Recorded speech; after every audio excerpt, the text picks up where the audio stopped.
Bonjour, bienvenue sur Impossible ou pas. Aujourd'hui, vous avez ma tête dans un petit médaillon. Puis t'essaies encore. Je n'ai plus envie d'utiliser des logiciels pour faire des petits montages bien faits, vu qu'on a un peu de réalité augmentée maintenant sur nos smartphones. Donc je m'amuse un petit peu avec ces petites réalités augmentées. Aujourd'hui, vous avez deviné, je vais vous parler de l'Alien Project avec ces sacrées momies Nazca découverte par des pilleurs de tombes et que Thierry Jamin a essayé de nous montrer, enfin il n'essaye pas, il essaie de nous prouver que ce sont des faux ou des vrais, on ne sait pas, et qu'il y a énormément de polémiques là-dessus, entre autres sur BTLV, hein, Bob vous dit toute la vérité, que vous connaissez certainement.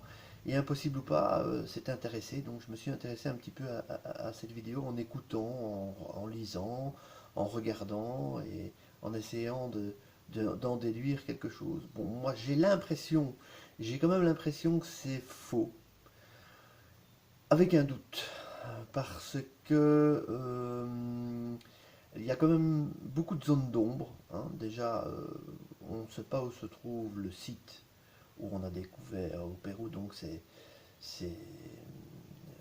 soi-disant artefacts et momies Nazca. Thierry Jamin nous laisse dans le flou. Je comprends qu'il fait un peu son business euh, euh, en faisant de l'argent, peut-être, avec Ulule. Mais je trouve ça vraiment un peu flou. Déjà, je suis tombé sur une vidéo que j'ai partagée sur Impossible pas Google+, où on voit, où on a découpé ses sacrées mains avec trois doigts. Déjà, trois doigts, déjà, pour moi, c'est difficile avec trois doigts de prendre des objets ou de manipuler des objets.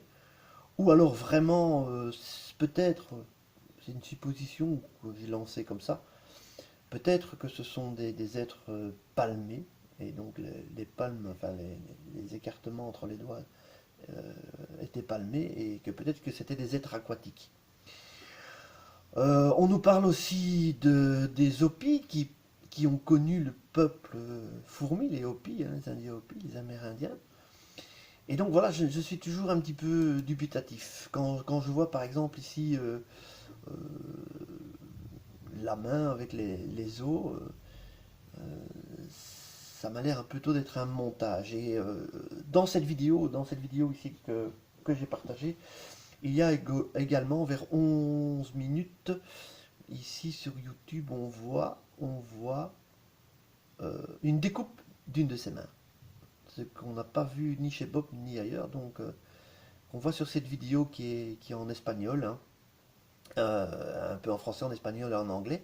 Et on voit une sorte, je ne sais pas si vous voyez là, ici, une sorte de coton ou d'ouate. Donc, à ce qui paraîtrait, ce serait des taxidermistes qui utiliseraient donc cette technique pour empailler, donc faire empailler des animaux. Donc, peut-être que c'est un faux qui a été fait il y a 3000 ans, ou peut-être que c'est un faux qui a été fait il y a quelques années, 10 ans, ou les Aqueros, hein, je crois que je sais pas comment, si je prononce bien, on fait ça. Mais bon, je crois que Thierry Jamin, bon, est un gars bien sympathique pour moi, il m'a l'air bien sympathique, d'ailleurs j'aimerais bien l'avoir en interview. Je le crois un peu crédule, ou alors, peut-être aussi, il est passionné comme nous, et moi ça me passionne énormément aussi, de voir, donc ici vous voyez, peut-être, je vais peut-être un peu reculer, vous voyez, ici, donc il y a une sorte de coton, une sorte de, je ne sais pas, oui, coton ou de la ouate, hein, et c'est assez impressionnant, je dois dire, donc de ces découpes de mains. Bon, à ce qui paraît, les pilleurs de tombes ont vu dans ces cavernes qu'il y avait encore des êtres vivants, hein, donc qu'il y a eu des morts dans leurs collègues. Je ne sais pas. Est-ce qu'on a droit de nouveau à une supercherie comme dans les années 90, 90 pour les Français, où notre ami Jacques Pradel s'était fait avoir par l'autopsie de l'alien de Roswell. Donc, est-ce qu'on veut rouler les ufologues dans la farine? Est-ce qu'on veut décribiliser absolument la vie extraterrestre qui aurait vécu sur Terre? Mais c'est vrai que quand on voit certains dessins de l'époque, des époques, hein, on parle souvent de peuples fourmis euh, et de choses comme ça. Et pourquoi pas?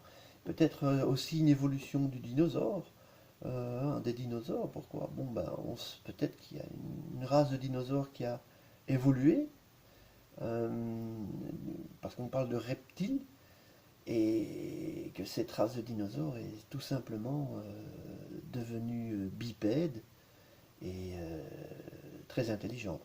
Mais moi, ce qui me chiffonne toujours, c'est vrai, c'est ces histoires de mains. C'est, il n'y a pas de pouce, donc vous voyez, bon, nous avons un pouce et quatre doigts. Et les mammifères ont généralement, et même les reptiles ont généralement un pouce à l'opposé des autres doigts. Et ça, pour moi, ça me semble bizarre. Maintenant, essayer de prendre avec trois doigts un objet. Bon, maintenant, si la main a une articulation spéciale, peut-être. Je ne sais pas. Ou alors, comme je disais, peut-être des êtres palmés. Ou tout simplement une supercherie, et on se fait bien avoir.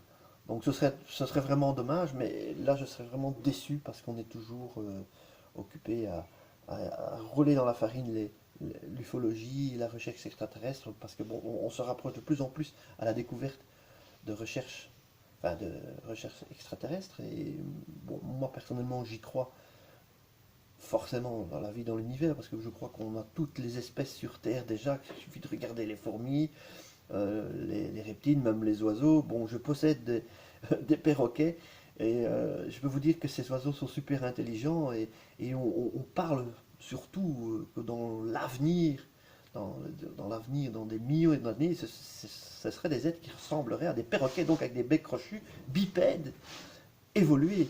Et il faut savoir que ces perroquets ont une intelligence, surtout qu'ils parlent, et ils disent quelquefois des choses sensées.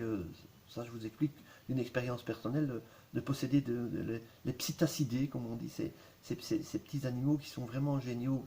Parce que si on les étudie un petit peu, les animaux ont aussi beaucoup de communication et ils ont leur langage. Et quand un animal utilise votre langage pour vous dire bonjour, par exemple, c'est qu'il y a quand même une interaction. Donc peut-être que c'est une évolution dinosaurienne, hein, voilà, des sauriens qui auraient évolué et qui sont partis. Donc je ne sais pas, je reste toujours dubitatif et sceptique sur l'histoire des aliens de Nazca. Moi j'attends le 11 juillet, comme tout le monde je crois. Et je crois que on saura pas trop. Je ne sais pas, je crois qu'on ne saura pas trop ce qu'il en est. On va certainement faire étouffer cette affaire, ou bien ça va partir en sucette, comme on dit. Bon, selon les anthropologues et les spécialistes des momies que j'ai vus sur BTLV, euh, eux, ils sont quand même un petit peu plus vers le faux aussi, mais ils laissent quand même une parenthèse. Ce sont des scientifiques. Moi, je m'intéresse, je ne suis pas du tout scientifique. Je me suis toujours intéressé à la science et à l'astronomie, entre autres, et à l'ufologie également. Mais bon, ben, je ne sais pas. C'est à vous de juger. Pour moi, je crois que c'est faux, mais peut-être qu'on aura une surprise. Qui sait? Et puis ces implants aussi, hein, on voit donc, vous voyez ces implants qui se trouvent là. Cet implant peut-être aussi. Moi j'ai émis une hypothèse un peu folle. Peut-être que ce sont des implants qui permettent de tout simplement défier la gravité. Voilà, peut-être que justement sur une planète où l'attraction est moindre, forcément ils sont plus légers et plus petits. Et peut-être que sur Terre, comme l'attraction est plus forte, et peut-être que ces implants étaient pour les alléger avec un système de magnétique, ou je ne sais pas, ou de sustentation, hein, comme on voit dans les films de science-fiction. et peut-être que ça les allégeait. C'est peut-être ça les implants, c'est peut-être ça, peut-être à ça qu'ils servent. Je ne sais pas. Et puis bon, ben voilà, attendons le 11 juillet pour cette conférence de presse. Et bon courage à Thierry Jamin, que je ne décrédibiliserai pas facile à dire, parce que, bon, ben écoute, c'est quand même un gars qu'on est venu voir qui était en train de faire des fouilles au Pérou, et puis on est arrivé avec ces momies, donc il ne faut pas lui en vouloir. Si jamais c'est faux, c'est pas de sa faute. Bon, si le gars a voulu faire un financement partagé, il ne faut pas lui en vouloir non plus. Bon, parce que pour ses recherches, elles coûtent, les recherches d'ADN, c'est assez onéreux. Et ça, le scientifique qui était chez BTLV, chez Bob, l'a dit que bon, s'il y a un ADN complet, ça peut coûter quand même 3-4 000 euros. Donc, il raconte pas des conneries, je crois, le gars. Donc voilà, donc grande question, ce sera des extraterrestres ou ce ne sera pas des extraterrestres, et on nous a encore roulé dans la farine, et malheureusement, ben, on verra bien. Alors je vous invite à toujours regarder Impossible ou pas. J'ai fait un petit buzz là pour l'effet Mandela, euh, qui moi pour moi est toujours un peu impressionnant, parce que c'est la géographie qui me turlupine toujours. Donc je ne comprends pas que l'Australie n'est plus à sa place, et que la Sicile, pardon, n'est plus à sa place. Donc je vous retrouve pour une prochaine vidéo bientôt, et n'oubliez pas de cliquer sur les j'aime, sur les partager, sur les petits pouces comme d'habitude. Merci à tous et bonnes vacances si vous partez en vacances.